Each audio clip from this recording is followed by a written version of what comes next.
Hi everyone, this is Ginger with Gingerberry Creek, and today's tutorial is going to be about attaching working with the rusty wire.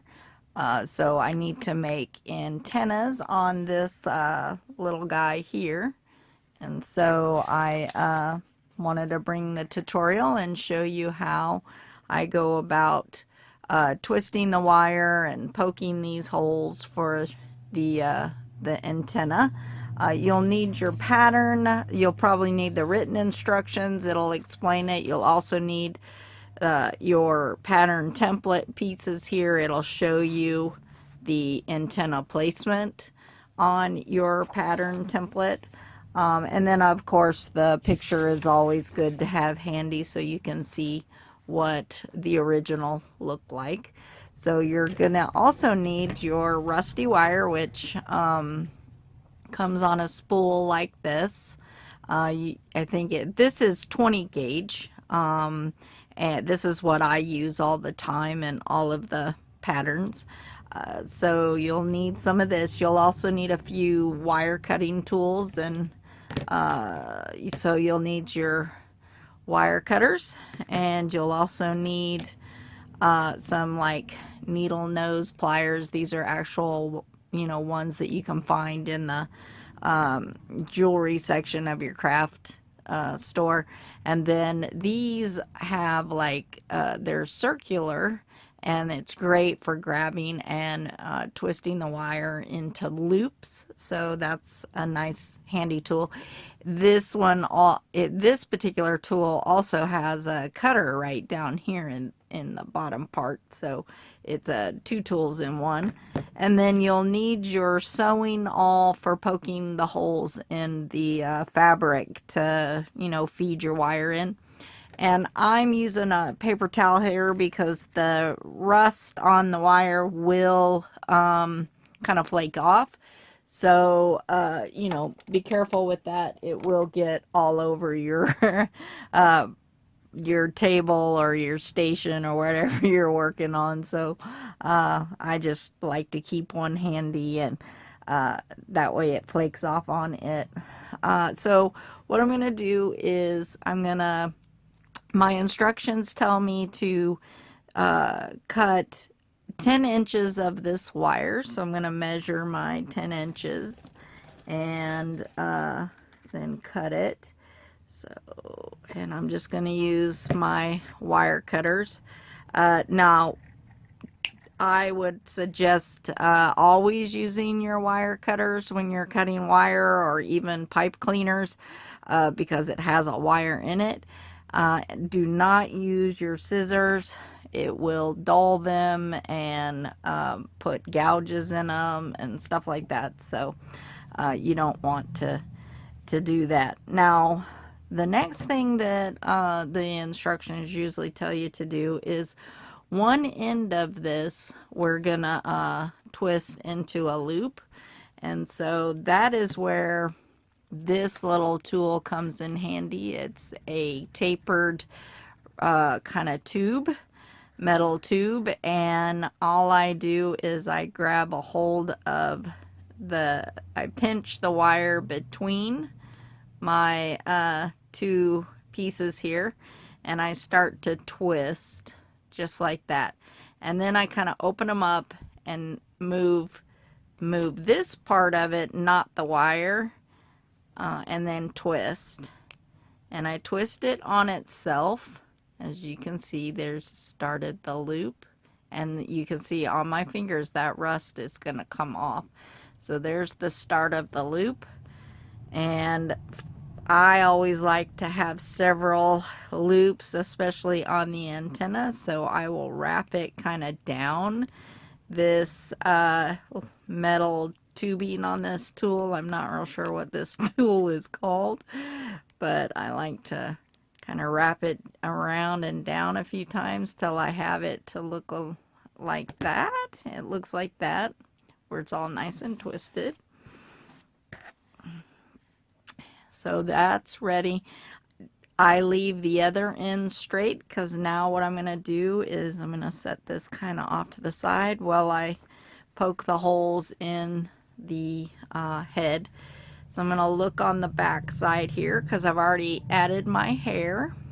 And I'm going to take my sewing awl, and now I'm going to start at one spot here, and then I'm going to insert and push this all in and kind of make a hole like that. And then I'm going to come straight across over here. So there's my hole here. Now I want one over here, so I'm going to kind of look at my piece here, come straight across over to this side. I want them to try to be even. So now I'm going to insert that into, and I'm just past this seam on the back side. So now I'm going to make a hole here, and now what I'm going to do is push until my awl comes out that other hole. See it right there? So I'm making kind of like a tunnel in the fabric in there, and that's for feeding that wire in. So I kind of go back and forth, and then I will do this side again and make sure that both sides are, you know, there's a knot, that both holes are well established here. You've got your little tunnel in there through the stuffing and everything. So now the next thing is usually I'll tell you on the pattern to I'm going to set this aside just a second, so far down to put another loop in it. So I think on this one it's about 2 inches down that I'm gonna put another loop in the wire here. Let me measure. Yeah, about 2 inches here. So, and that's all I'm gonna do is I'm gonna put another, I'm gonna twist the wire around this just once and make a loop.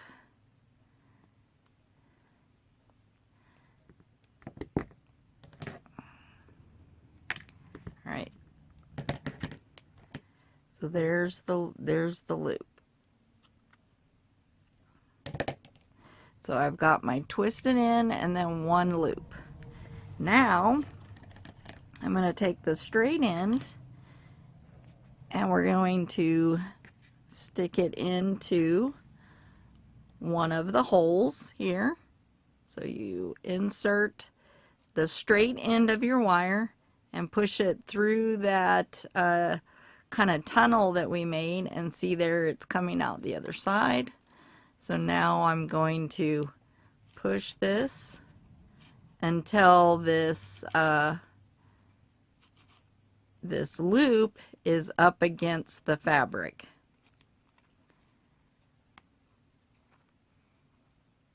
There we go.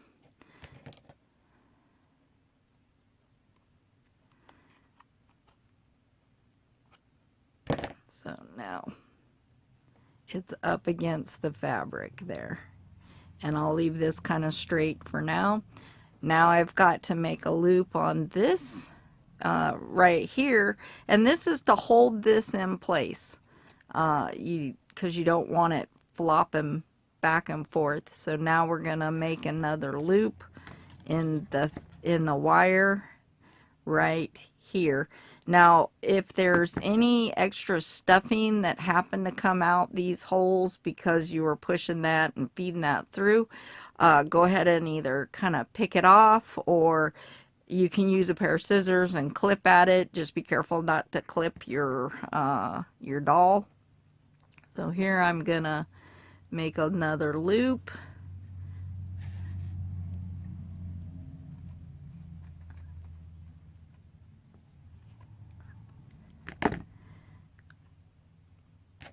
Sometimes you got to go back and forth with the tools just to help you. There we go. Alright, So there I've made my other loop right there. Try to get rid of some of that rust.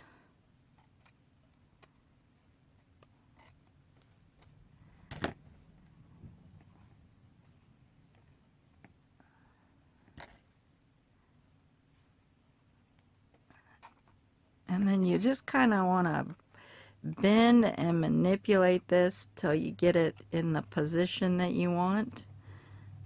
So I want this kind of loop over there, kind of that way. It's not, there we go. So now the back side, both loops are up against the fabric right there, and on this side, that's to help hold them in place. Like I said, use your tools here to flatten it and to get it to stay. So now here's where, you know, you may have extra wire that you don't need. So here's where I would now trim down.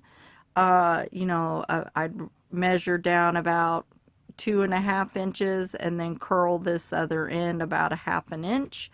So that's what I'm going to do, is measure about 2 inches, 2.5 inches. So here's my 2.5 inch is right about here. Well, I'm going to go just a tad bit longer since I'm curling it up. Alright, so now I'm just going to go ahead and curl this end like I did the first end around my tool here.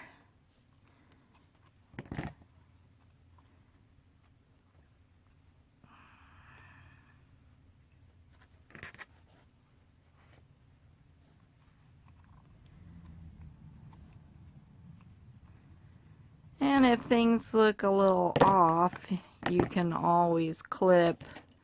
You know, I'm going to go ahead and clip some of this looped end off. I'm going to stretch it out a little bit, or open it up to where I can get to it, because I want both sides to look pretty much the same. There we go.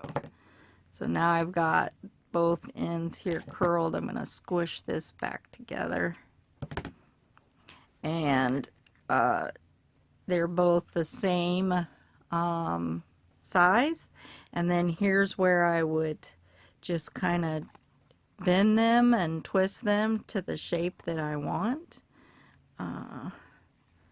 until I get the right look.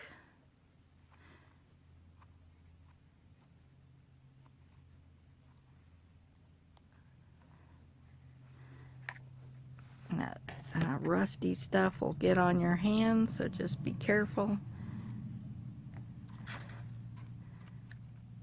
I'm going to squish this and flatten that one little piece there. And there are my rusty wire antennas. They are attached. So there's the back side again. The two loops are up against the fabric, and then I've looped each end and then kind of bent and twisted the wire like I want it. But that's how you work with the rusty wire. As you can see, it makes a nice mess here, so just be careful on your work surface. You may want to like have something like this, like a paper towel. Be careful with your doll here. Just kind of brush off any of the rust that might come off. Try to lightly brush it, because otherwise you'll rub it in, and you don't want to do that. But that is how you work with the rusty wire and make antennas. Or this would be also the way you would attach, you know, a piece that was like floating above, like if it were a bumblebee floating up above, you know, the hive or something like that. You would attach it the same way. Just follow your written instructions, but this is how it is done. So hope that the tutorial has been helpful, and be sure to check out the other tutorials that I have to offer, and if you don't mind liking my tutorial, and then there's a subscribe button that you can click, and that way you can be informed of when there's new tutorials out. Thanks again for watching, and I hope everybody has a great day. Bye.